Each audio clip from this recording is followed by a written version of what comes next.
Students and welcome back to our channel S2 mathematics, जहाँ पे हम तैयारी कर रहे हैं हमारे आने वाले एनवीएस टीजीटी और यूपी टीजीटी के मैथमेटिक्स सेक्शन को लेकर। जो हमारा आज का लेक्चर है वो है सीक्वेंस एंड सीरीज बेस्ड। इससे प्रीवियस जो हमारा लेक्चर था वो था डिटर्मिनेंट और मैट्रिक्स को लेकर। अगर आपने वो वीडियो नहीं देखा है तो अभी आप जाके देख सकते हैं, मैंने लिंक जो है वो डिस्क्रिप्शन बॉक्स में दे दिया है, आप जाके पूरी प्लेलिस्ट चेक कर सकते हैं। हम हमारे 50 डे प्रोग्राम के अंदर पूरा का पूरा क्रैश कोर्स कर रहे हैं। जो भी हमारे टॉपिक्स हैं एनवीएस टीजीटी और यूपी टीजीटी को लेके, हम वो सब कंप्लीट करने की कोशिश कर रहे हैं। उनके प्रीवियस जितने भी हमने 11th-12th के कॉन्सेप्ट्स पढ़े हुए हैं, हम उसे वापस से ब्रश अप कर रहे हैं। साथ ही साथ हम क्या कर रहे हैं, यहाँ पे हमारे जो प्रीवियस ईयर क्वेश्चंस हैं उनको भी सॉल्व कर रहे हैं, और कोशिश करूंगा कि कुछ एक्स्ट्रा क्वेश्चंस करा सकूं जिससे आपकी हेल्प हो जाए, आपको क्वेश्चंस प्रैक्टिस करने के लिए ज़्यादा से ज़्यादा मिल पाएँ। सो चलिए आज का क्लास शुरू करते हैं, आज का लेक्चर शुरू करते हैं। आज का जो टॉपिक है वो आपने देख लिया है, that is sequence and series. So सबसे पहले हम स्टार्ट करते हैं विद द डेफिनेशन इटसेल्फ। तो सीक्वेंस एंड सीरीज में डेफिनेशन ये है, by a sequence we mean a list of numbers arranged according to some definite rule. क्या है, if you are just sequencing some numbers, if you are arranging some numbers किसी भी order में, तो उसको हम क्या बोलते हैं, सीक्वेंस बोलते हैं। लाइक आप 1 2 3 4 ऐसे आप सीक्वेंस बना सकते हो, या तो आप क्या कर सकते हो, आप लिख सकते हो 8 16 20 ऐसे करके आप एक सीक्वेंस बना सकते हो ना। तो आप क्या कर रहे हो, बस कुछ नंबर्स को अरेंज कर रहे हो according to some definite rule, कुछ भी रूल हो सकता है। सो इसको हम क्या बोलते हैं, सीक्वेंस बोलते हैं। ठीक है, we define a sequence as a function whose domain is the set of natural number और सबसेट ऑफ दिस सेट, है ना। तो हम क्या बोल रहे हैं, जो भी हमारा सीक्वेंस होगा, सीक्वेंस हम कैसे डिफाइन कर सकते हैं, उसको एक फंक्शन के तौर पे भी डिफाइन कर सकते हैं, जिसका डोमेन क्या होना चाहिए, डोमेन हमारा नेचुरल सेट होना चाहिए। ठीक है, अब यहाँ पे जो हमारे क्वेश्चंस हैं वो बेसिकली किस पे आते हैं, हमारे एपी, जीपी और एचपी पे आते हैं ना। तो डेफिनेशन बेस्ड तो क्वेश्चन नहीं आएंगे, बस समझ में आना चाहिए सीक्वेंस क्या होता है और सीरीज क्या होता है ना। सीक्वेंस एंड सीरीज में बहुत छोटा सा डिफरेंस है। क्या है, if a1 a2 a3 and an is a sequence, then the expression a1 plus a2 plus a3 plus a up till an is called as series। क्या है, सिंपल, आपके पास कोई भी सीक्वेंस है, 1 2 3 4 हो सकता है, a1 a2 an तक हो सकता है। तो अगर ये आपके पास सीक्वेंस है, सीक्वेंस में क्या करते हैं हम, कॉमास के साथ अपने सारे नंबर्स को साथ में लिखते हैं ना। बट अगर हमें सीरीज बनाना है, उसी सीक्वेंस से सीरीज बनाना है, तो हम क्या करते हैं, जो भी हमारे टर्म्स हैं उनको क्या कर देते हैं, ऐड कर देते हैं और साथ में प्लस के साथ लिख देते हैं ना। तो a1 plus a2 plus a3 और an और सो ऑन, है ना। इसकी तरह अगर आपने लिख दिया तो दिस बिकम्स अ सीरीज। ठीक है, एडिशन साइन के साथ it will become a series. Next is, if the term of sequence follows a certain pattern then it is called as progression। अब क्या है कि जरूरी नहीं है हर सीक्वेंस में कुछ पैटर्न हो, बट अगर किसी में कोई पैटर्न फॉलो हो रहा है तब हम उसको क्या बोलते हैं, प्रोग्रेशन। समटाइम व्हाट हैपेंस कि हम किसी भी तरीके से लिख सकते हैं। कई बार स्क्वायर होता है सीरीज में, कई बार क्यूब होता है, कई बार कोई कांस्टेंट टर्म ऐड हो रहा होता है, कई बार डिफरेंस निकाल रहे होते हैं हम कुछ टर्म्स का। तो पैटर्न कुछ भी हो सकता है, बट अगर कोई भी सीक्वेंस और कोई भी सीरीज जो है हमारे पास वो पैटर्न फॉलो कर रही है, तो हम उसको क्या बोलेंगे, प्रोग्रेशन बोलेंगे ना। तो यहीं से हमारा जो स्टार्ट होता है that is AP GP HP, है ना। सो प्रोग्रेशन अगर समझ में आया है तो एपी जीपी एचपी हम बहुत अच्छे से समझ सकते हैं। सो जो हमारा नेक्स्ट प्रोग्रेशन है, टाइप ऑफ प्रोग्रेशन है, वो क्या है हमारे पास, अर्थमेटिक प्रोग्रेशन। ठीक है, जिसको आप शॉर्ट फॉर्म में क्या बोलते हो, एपी बोल देते हो ना। हम जनरली हम जब पढ़ रहे होते हैं तब हम अर्थमेटिक प्रोग्रेशन इतना बड़ा नहीं बोलते, एपी बोलते हैं। ठीक है, सो एपी की क्या खास बात होती है, it is a sequence in which the difference between any two consecutive two term is always same. क्या बोल रहा है कि कभी भी आप कोई सीक्वेंस बना रहे हो और कोई भी दो टर्म्स को ले रहे हो, अगर उन दो टर्म्स के बीच में जो आपका कॉमन डिफरेंस है, जो भी डिफरेंस है, वो हमेशा सेम आ रहा है। फॉर एग्जाम्पल मैं आपको दे देता हूँ, जस्ट लाइक 4 8 12 16। ठीक है, हमारे पास क्या है, ये एक सीक्वेंस है, आगे सो ऑन कुछ भी नंबर हो सकते हैं, आगे जो भी नंबर है इसी सीक्वेंस में ना।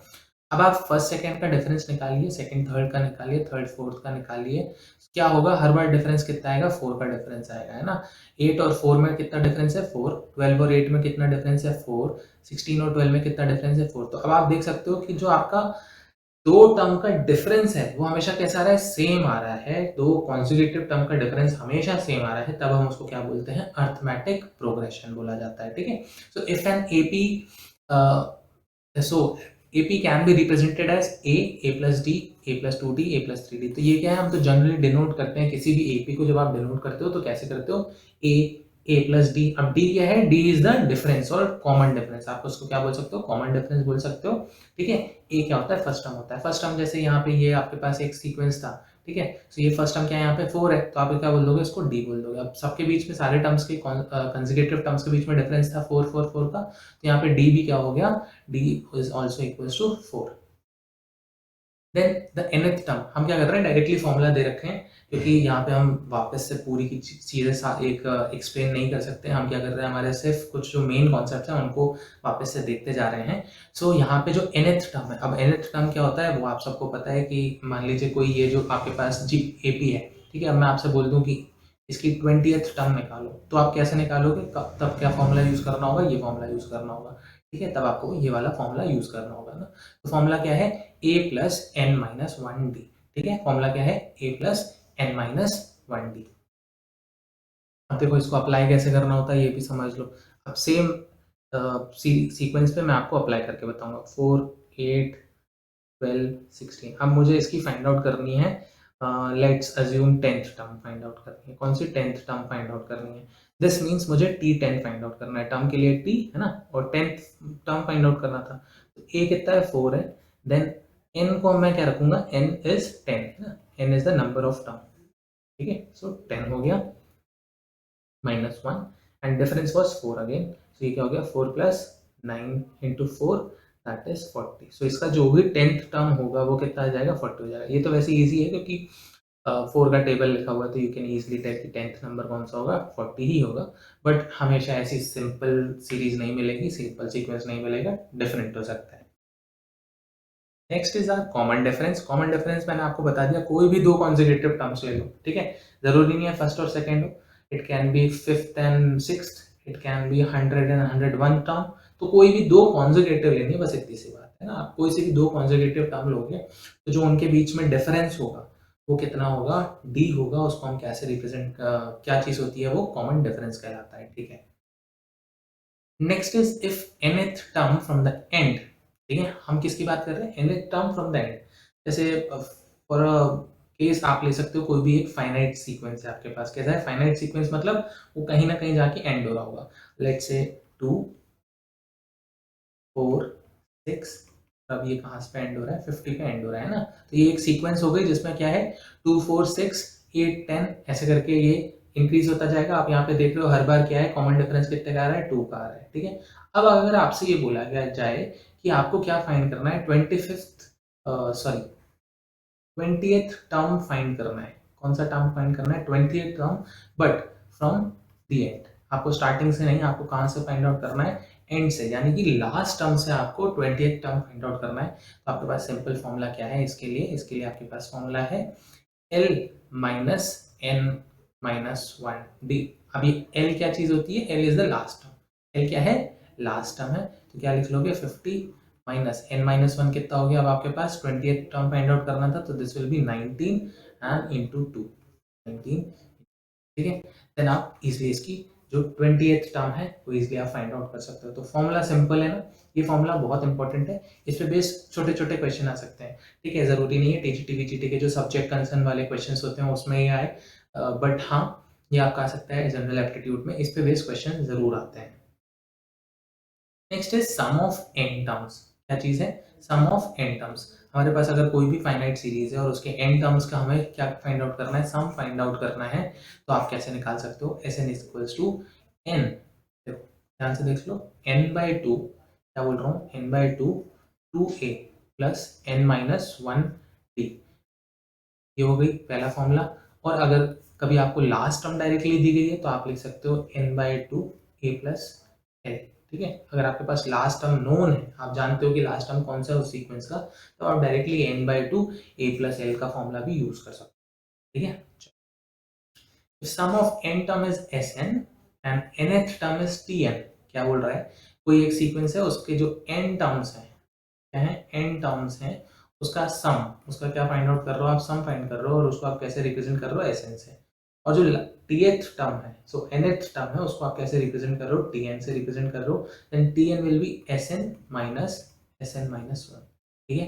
कोई भी दो कंसेक्यूटिव नंबर ऑफ टर्म्स का सम निकालते हो, सॉरी उसको डिफरेंस निकालते हो, that will be that number of particular term, ठीक है। So t n is equal to s n minus one, ये चीज याद रखना। और इसी को आप कैसे लिख सकते हो, इसी को आप लिख सकते हो, सॉरी 1/2 टी एन माइनस के प्लस टी एन प्लस के। ठीक है, के कोई भी नंबर हो सकता है that is less than n. ठीक है, इसके लिए भी फॉर्मूला है। ये तो आपका रेयरली यूज होगा, बट हाँ ये फॉर्मूला आप यूज करोगे अधिकतर। ठीक है, ज़्यादा हम ये फॉर्मूला यूज करेंगे। अब क्या इस पे बेस बहुत सारे क्वेश्चंस आते हैं, सीक्वेंस एंड सीरीज पे बेस बहुत सारे क्वेश्चंस आते हैं हमारे एनवीएस टीजीटी में भी, साथ ही साथ हमारे यूपी टीजीटी में।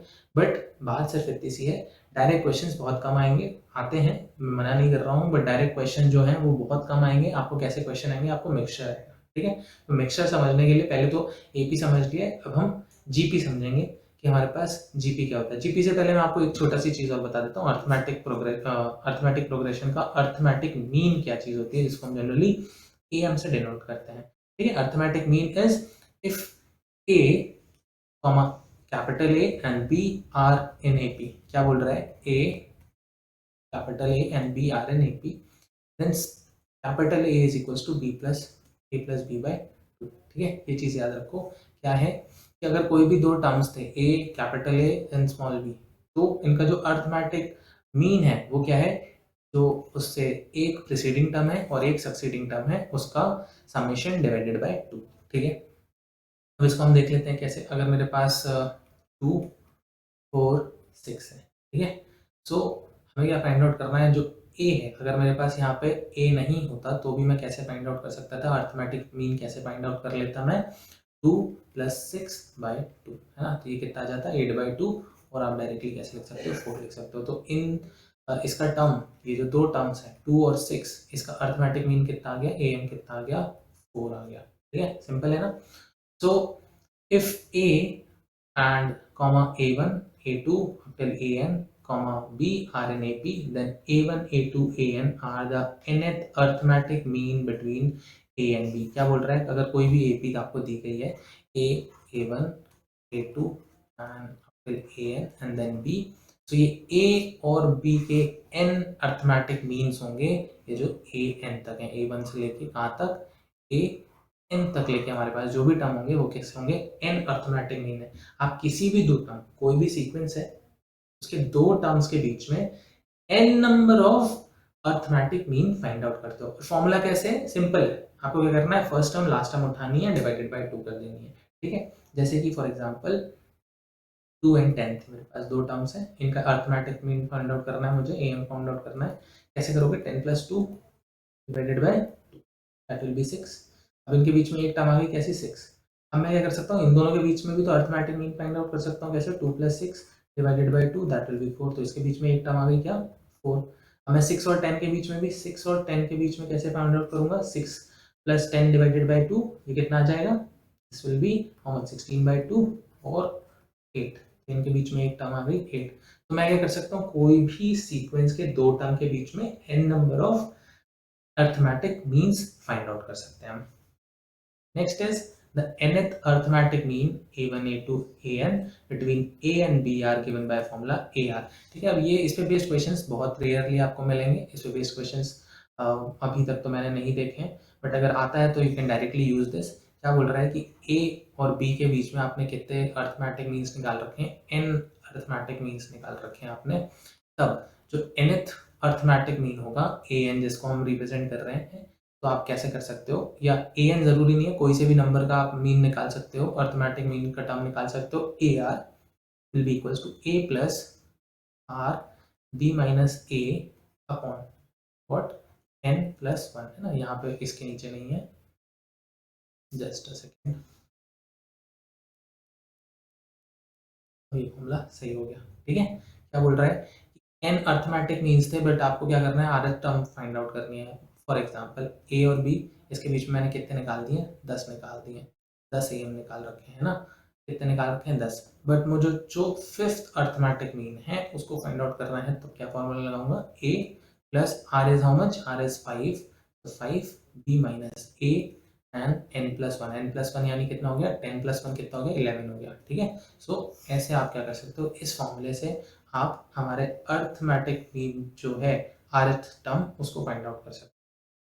सम अगर फाइंड आउट करना है, अब ये जितने भी n अर्थमेटिक मीन निकाले हैं उनका सम फाइंड आउट करना है, तो सिंपल है, क्या है, n a plus b divided by 2। ठीक है, अब अगर आपको ध्यान से याद हो, ये कौन सा फॉर्मूला है, किससे फॉर्मूला डिराइव हो जा रहा है, जो आपके पास सम निकालने का फॉर्मूला क्या था, a प्लस एल, है ना, a plus L under bracket n/2, है ना, यही तो फॉर्मूला है। अब l क्या था, लास्ट टर्म था, और अगर ऐसी कोई सीक्वेंस है जिसके बीच में फर्स्ट टर्म a है, उसके बीच में n am's है, अर्थमेटिक मीन है, और लास्ट टर्म कैसी है b है, तो उसका सम कैसे फाइंड आउट कर लोगे, ऐसे ही तो फाइंड आउट करोगे, a plus b divided by 2 and multiplied by n, ठीक है। चलो, next is a different type of progression जिसको हम बोलते हैं ज्योमेट्रिक प्रोग्रेशन, है ना। मैं आपसे बोल रहा था कि जो भी हमारे क्वेश्चंस आएंगे वो डायरेक्टली एपी से तो नहीं आएंगे, एपी से बहुत रेयरली क्वेश्चन आते हैं, आते भी हैं तो एप्टीट्यूड के क्वेश्चन आते हैं और सिंपल आते हैं, सम फाइंड आउट करने बोल देंगे या डिफरेंस फाइंड आउट करने बोल देंगे। ज़्यादा से ज़्यादा क्वेश्चन हमारे पास एचपी और जीपी से आएंगे, या तो फिर उनके मिक्सचर से आएंगे, है ना, एपी और जीपी का मिक्सचर हो सकता है, उस पर बेस्ड क्वेश्चन आ सकते हैं। समझ लेते हैं हमारे पास जो जीपी है वो क्या चीज़ है।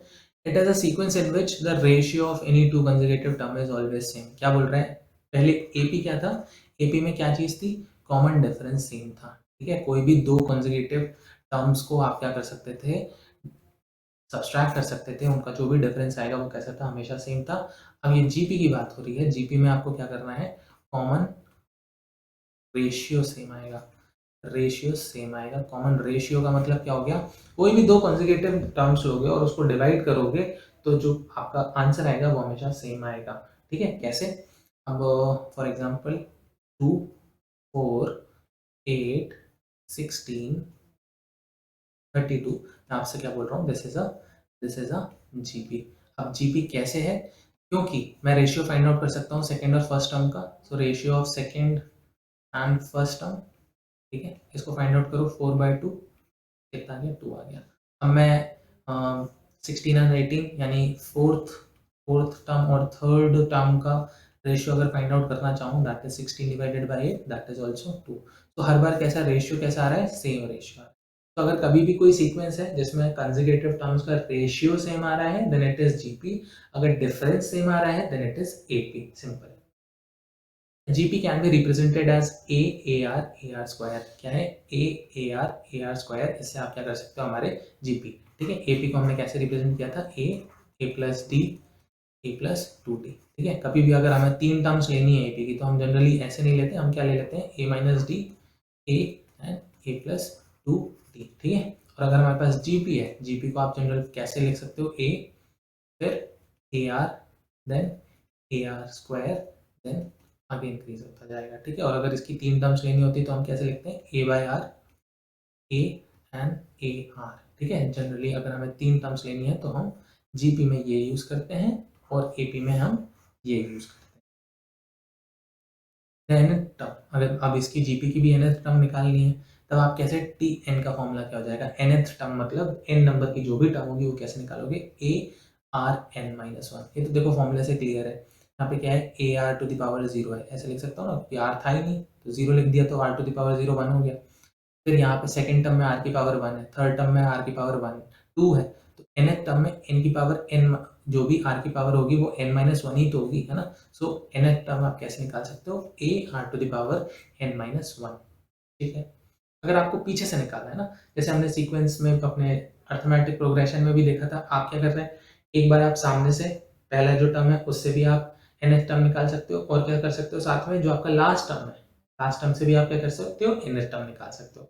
ऐसे ही हम सेम क्या कर रहे हैं, हमारे जीपी में कर रहे हैं, जीपी में भी हम क्या कर सकते हैं, हम पीछे से nth टर्म फाइंड आउट कर सकते हैं जीपी के, ठीक है। लास्ट टर्म को यूज करके भी आप जीपी का nth टर्म फाइंड आउट कर सकते हो। यहाँ पे फॉर्मूला क्या है, दैट इज 1/Rn-1, सॉरी 1 नहीं है, इट इज L, और L क्या चीज है, हमारा लास्ट टर्म है ना, तो सिंपल है, इसका फॉर्मूला तो सिंपल है, क्या है, this is the tth term, sorry nth term from the last, sum of first n terms. AP के लिए देखो मैं साथ में एपी इसलिए लिखते जा रहा हूँ जिसमें एक कंपैरिजन भी होता जाए कि एपी में हम क्या कर रहे हैं, जीपी में क्या कर रहे हैं, और फॉर्मूला तो रिवाइज हो ही रहा है। एपी में आपके पास n टर्म्स के लिए क्या फॉर्मूला था, n/2 2a, this is 2a n-1 d, या तो आप क्या लिख सकते थे, n/2 a प्लस l, ये दो फॉर्मूला थे। अब जीपी में साथ ही साथ आपके पास जो Sn है या सम ऑफ n टर्म्स है उसके लिए आपके पास क्या फॉर्मूला है, that is a 1 - R⁴n 1 - r where r is not equals to 1, और साथ ही साथ क्या है एन ए भी हो सकता है when r is equals to 1। ठीक है, तो आपको फॉर्मूला समझ में आ गया होगा, a 1 minus r to the power n divided by 1 minus r, ये सिंपल सा फॉर्मूला है। इसका फॉर्मूला है sum of nth term in a GP, ठीक है, ऑफ अ जीपी। देखो अब नेक्स्ट चीज क्या बोली गई है, if r is less than 1। R is less than 1 का मतलब क्या हो गया, जो भी आपका सेकंड टर्म और फर्स्ट टर्म का रेशियो निकाल रहे हो वो कैसा है, 1 से छोटा है। अब कैसा केस हो सकता है, मैं आपको एक एग्जांपल दे देता हूँ। एग्जांपल कैसा हो सकता है, मैं लिख रहा हूँ 32 16 8 4 2 and so on.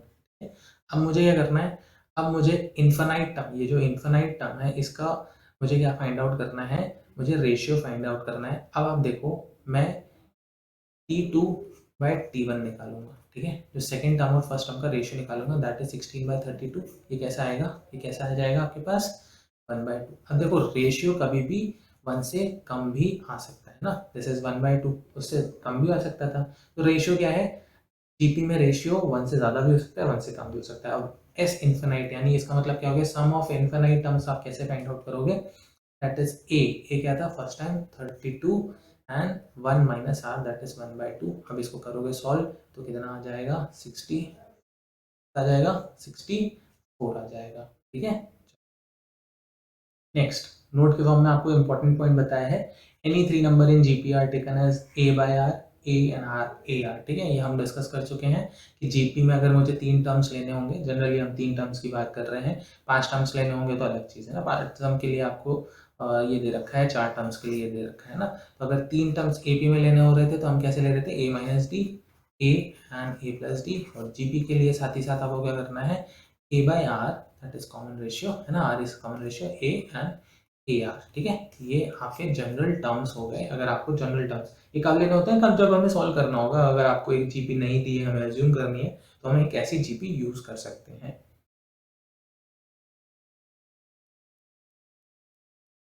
Three non-zero numbers ABC are in GP if and only if B square equals to AC। क्या बोल रहा है, A, B और C ये आपको दे दिया है। अब आपसे बोला क्या गया है कि दिस इज जीपी। ये जीपी कब होगा, जब ये बी स्क्वायर इक्वल्स टू ए सी के बराबर हो जाए। ठीक है, अगर ये फॉलो करता है तो ही ये जो 3 टर्म्स हैं वो ज्योमेट्रिकल प्रोग्रेशन होंगी, वरना नहीं होंगी। ठीक है, एक एग्जांपल देख लेते हैं, हम एग्जांपल देखते हैं 1 2 3। ठीक है, अब मुझे ये फाइंड आउट करना है whether this is a GP और नॉट। तो मैं क्या कर लूँगा, बी स्क्वायर, देखो इसको कंपेयर कर लो ए बी सी से, सो बी स्क्वायर इक्वल्स टू ए सी की होना चाहिए तभी ये जीपी होगी। तो बी स्क्वायर कितना आ गया, यानी 2 स्क्वायर इज 4 एंड ए सी मतलब 1 इंटू 3 दैट इज 3। तो 4 3 के बराबर है, नहीं है। जब ये इक्वल ही नहीं है तो क्या ये जीपी है, नहीं है, that is not GP, this is AP. Actually it is a AP not GP. AP कैसे है, 1 प्लस हो रहा है हर बार। ठीक है, if ABC are in AP as well as in GP, then A equals to B equals to C। Simple. ठीक है, आपके पास क्या हो सकता है, सॉरी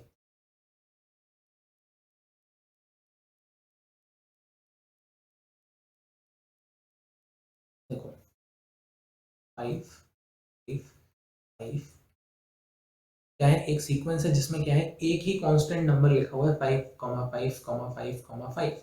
अब बात समझो, चेक करना है दिस इज एपी और नॉट। एपी का क्या कंडीशन था, आपको क्या करना है, कोई भी दो कॉन्सेक्यूटिव टर्म्स लेने हैं, उनका डिफरेंस निकालना है। तो सेकंड सेकंड टर्म और फर्स्ट टर्म को मैं डिवाइड सॉरी सब्सट्रैक्ट करूँ तो ये कितना आएगा, 5 माइनस 5 0। थर्ड और सेकंड को सब्सट्रैक्ट करो, कितना आएगा 5 minus 5 that is again 0। Fourth और थर्ड टर्म को सब्सट्रैक्ट करोगे तो भी कितना आएगा, 5 माइनस 5 जस्ट अगेन 0। तो कॉमन डिफरेंस जो है दैट इज 0। 0 मतलब क्या है, कांस्टेंट ही तो आ रहा है आपके पास है ना। So this is AP. अब क्या बोल रहा है, ये जीपी बोल रहा है, वेदर दिस इज जीपी और नॉट। जीपी के में क्या कर रहे होते हो आप, जो टर्म 2 होता है उसका सब रेशियो टर्म 1 से निकालोगे, टर्म 3 का रेशियो टर्म 2 से निकालोगे। ठीक है, this will B 5/5 that is 1, this is again 5/5।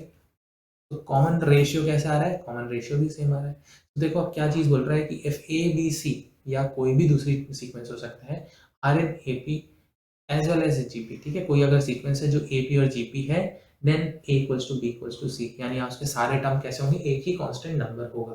ठीक है, Next is if a is greater than 0 and r is greater than 0, or a is less than 0 and r is somewhere between 0 and 1, then the GP will be an increasing GP, है ना. अगर first term है वो 0 से बड़ा होता है या 0 से छोटा होता है, ठीक है. 0 से बड़ा है तो r जो है हमारा कॉमन रेशियो है और वो भी क्या है 1 से बड़ा है, तब आपके पास सीक्वेंस कैसा मिलेगा, इंक्रीजिंग. इंक्रीजिंग मतलब हर नंबर दूसरे नंबर से बड़ा होगा.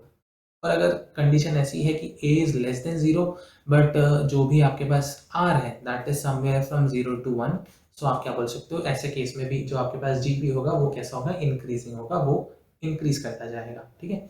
जस्ट उल्टा है, if a is greater then 0 and r is from 0 to 1, इस केस में जीपी जो हमारा होगा वो कैसा होगा, डिक्रीजिंग होगा. डिक्रीजिंग देखो मैंने केस दिखा दिया था कैसा, 32, 16, 8. अब इसके केस में r कितना था, r था हमारा 1/2 और a कितना है 32. अब देखो a तो 0 से बड़ा है बट r कैसा है, is less than 1 greater than 0. इस केस में क्या है, जो हमारा सीक्वेंस है वो डिक्रीज हो रहा है ना, 32 के बाद 16 आ रहा है, 16 के बाद 8 आ रहा है, सो जीपी कैसा है, डिक्रीज हो रहा है.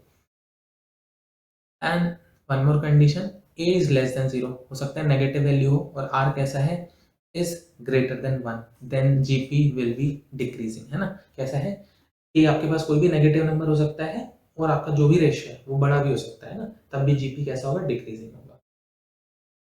ये कुछ इंपॉर्टेंट रिजल्ट दिए हुए हैं जीपी के. If a1, a2, a3 and up to an is a GP of positive terms, then log a1, log a2 and log an is an AP and vice versa. बहुत important point है, direct question आएगा. Direct question कैसे आ सकता है, बोल सकते हैं कि आपके पास क्या है, 5, 25 एंड देन 125, ये आपके पास क्या है, जीपी है. जीपी है कि नहीं है चेक कर सकते हो, हर बार रेशियो कितना है, कॉमन रेशियो इज 5 ओनली, ठीक है.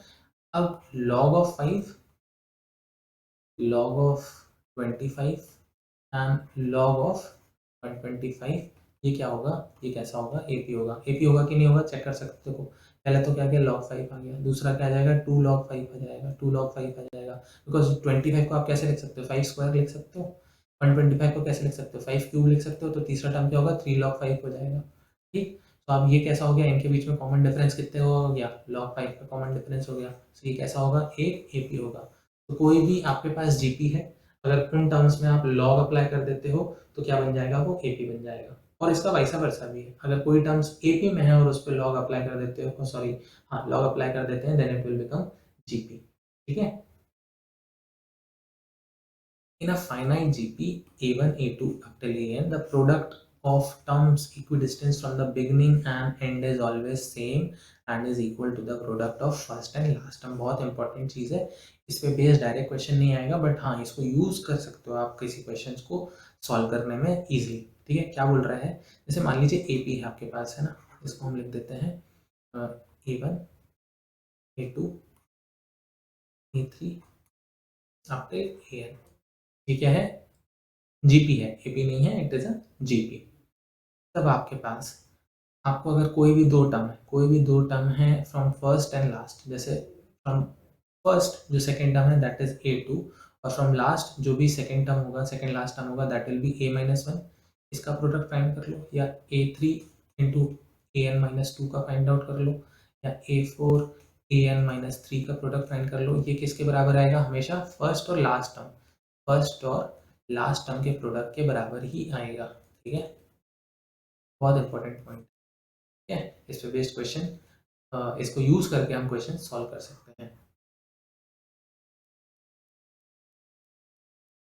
नेक्स्ट इज ज्योमेट्रिक मीन, है ना. अब क्या है ज्योमेट्रिक मीन, जैसे हमने एपी के लिए क्या पढ़ रखा था, एपी के लिए हमने पढ़ा था अरिथमेटिक मीन, ठीक है. अरिथमेटिक मीन एएम जिसको हमने बोला था. अब ज्योमेट्रिक मीन किसके लिए है, जीपी के लिए. आपके पास अगर ज्योमेट्रिक प्रोग्रेशन है तो आप क्या फाइंड आउट कर सकते हो, जीएम फाइंड कर सकते हो या ज्योमेट्रिक मीन फाइंड आउट कर सकते हैं, ठीक है. सो सेम केस है, एबीसी वाली केस था, वहाँ पे हम ए से डिनोट कर रहे थे, कैपिटल ए से हमारा एएम को डिनोट कर रहे थे, हम यहाँ पे क्या करेंगे, जी यूज करेंगे किसके लिए, हमारे ज्योमेट्रिक मीन के लिए. सो ए, जी एंड पी क्या है, अगर एक प्रोग्रेशन है, जीपी है, then g is under root a b, ठीक है. तभी क्या होगा, ये जो सीक्वेंस है that is in GP. Next point, if a, G1, G2, Gn, P are in GP, then G1, G2, Gn are in it in geometric means between a b, देखो same same जैसा AP में हमने discuss किया वैसा ही है GP में। देखो next वाले में फॉर्मूला डिफरेंट है। The n GMs that is G1 G2 and up till Gn inserted between A and B are given by formula।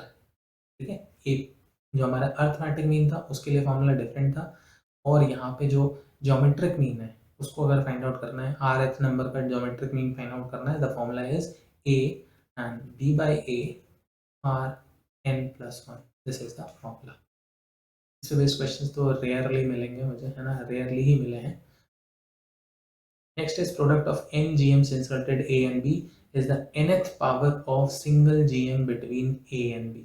क्या बोल रहा है कि आपके पास आपने G1 से लेके Gn इंसर्ट कर दिए हैं, n इंसर्ट कर दिए हैं आपने GM A और B के बीच में। देन अगर हम इनका प्रोडक्ट फाइंड आउट करें, G1 से लेके Gn तक का प्रोडक्ट फाइंड आउट कर लें, ये क्या आ जाएगा G to the power n। G to the power n का मतलब क्या हो गया, जो हमारा A और B था इसका जो भी ज्योमेट्रिक मीन होगा उसको हम J लिख रहे हैं। ठीक है, तो आप कैसे फाइंड आउट कर सकते हैं, n by a b are of opposite sign then GM can exist. क्या है, अगर आपके पास अपोजिट साइन मतलब एक पॉजिटिव है एक नेगेटिव है, और सिंपल सी बात है, अगर एक नेगेटिव टर्म होगा तो उसका अंडर रूट फाइंड आउट नहीं किया जा सकता है ना, सिंपल, इसीलिए जीएम एग्जिस्ट ही नहीं करेगा। If a and g are respectively the a m and g m, क्या बोल रहा है, a and g are respectively a and g m between two numbers a b, then a b are given by AB can be given by this formula। I'll write over here also A comma B are A plus minus under root of A plus G and A minus G। ठीक है, one time you will use the plus sign to get A, और एक बार क्या करोगे minus sign use करोगे to get B।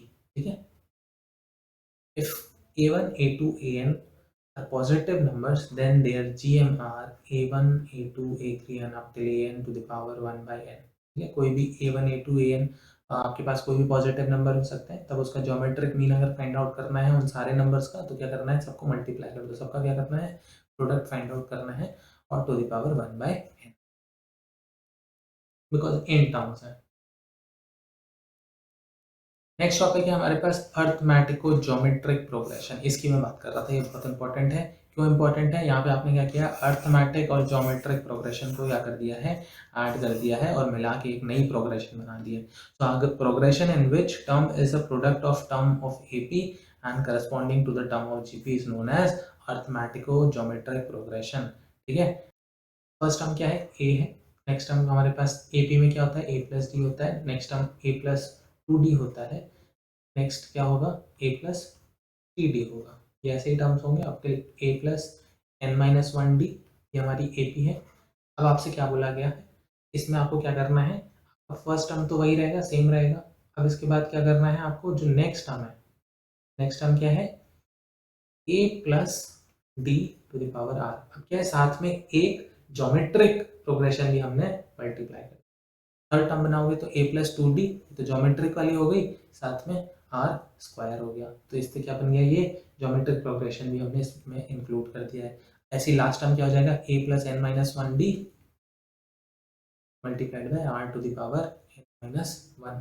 ठीक है, तो ये क्या बन गई हमारी एक अर्थमेटिको ज्योमेट्रिक प्रोग्रेशन बन गई। ठीक है, ये कंबाइंड वाले क्वेश्चंस आते हैं, ये ध्यान से देख लो, इसमें सम क्या होता है, इसमें सम समझ लो, सम के डायरेक्ट फॉर्मूला याद करना चाहो तो डायरेक्ट फॉर्मूला याद कर लो, थोड़ा सा टफ है, बड़ा फॉर्मूला है, भूल सकते हो, गलत हो सकता है, तो वैसे तो यहाँ पे दिया हुआ है, आप स्क्रीनशॉट ले लो, समझ लो, और डायरेक्टली सम भी यूज कर सकते हो, वरना मैं आपको तरीका बता देता हूँ कैसे हम कैलकुलेट कर सकते हैं। तरीका समझ लोगे ना तो it will be much easier. Formula थोड़ा सा डिफिकल्ट है, बड़ा है, याद करने में डिफिकल्ट हो सकता है, तो हम तरीका समझ लेते हैं कि हम कैसे सॉल्व कर सकते हैं।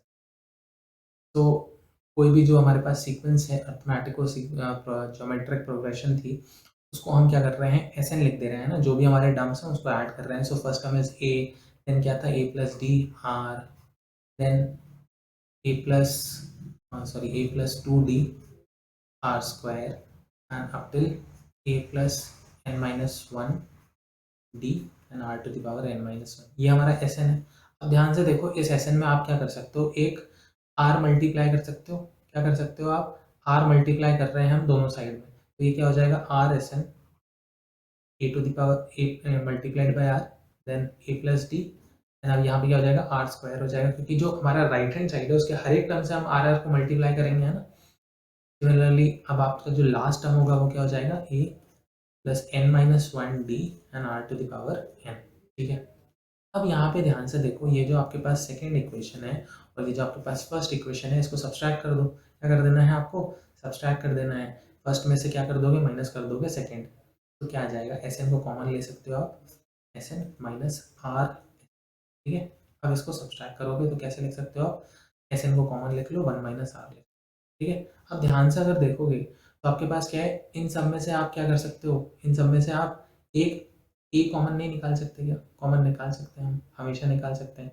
इसमें से ए आ जाएगा, इसमें से ए आ जाएगा, जो भी आर वाले टर्म्स हैं उसमें से ए कॉमन आ जाएगा, तो अंदर क्या बचेगा आपके पास, ब्रैकेट में अंदर क्या बचेगा, ए।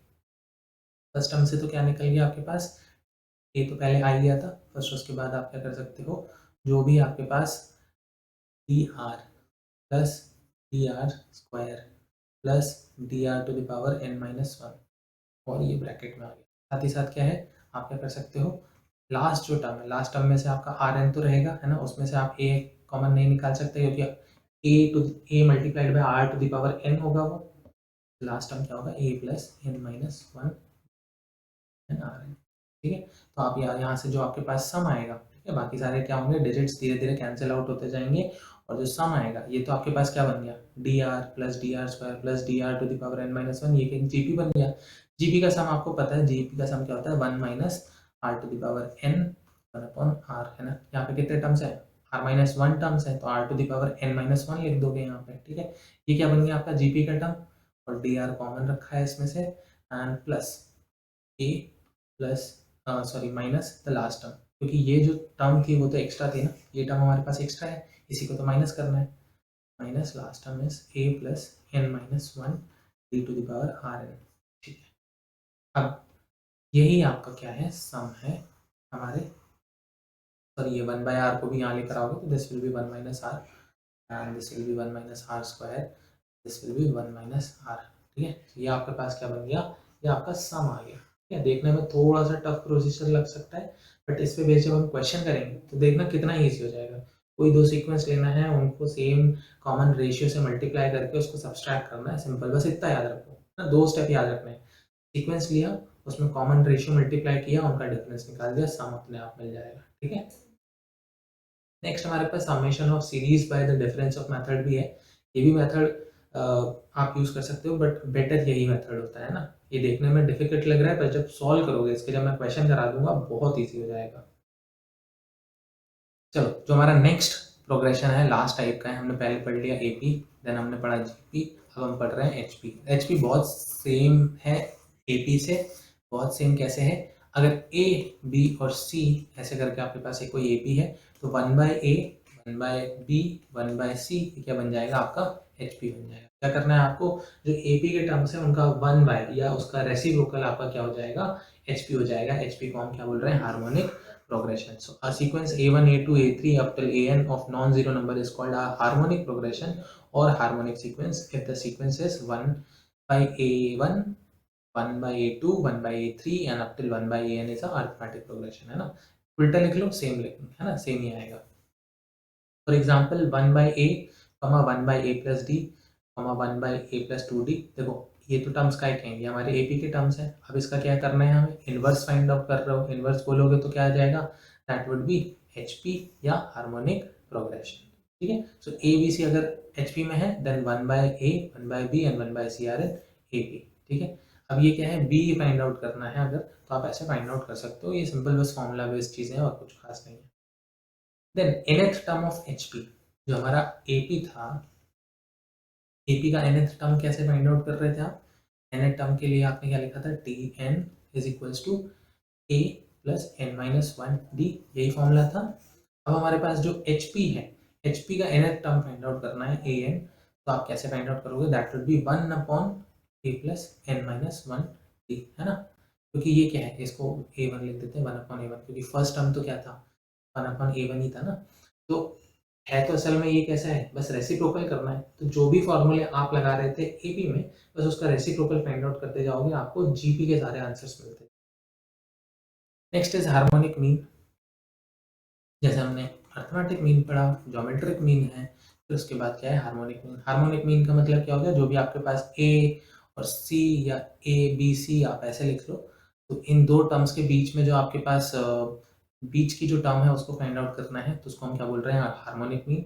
सो a h and c are in h p, तो आपके पास ए पी कैसा हो जाएगा, 1/A 1/H 1/C। अब आपको क्या हो गया, ये ए पी हो गया। तो आप क्या फाइंड आउट कर सकते हो, हार्मोनिक मीन फाइंड कर सकते हो कैसे, एच की वैल्यू क्या होगी, 2AC divided by A plus. ठीक है, आप इजीली लिख सकते हो डायरेक्ट इस फॉर्मूले से। तो इसको हम क्या बोलते हैं, हार्मोनिक मीन बोलते हैं।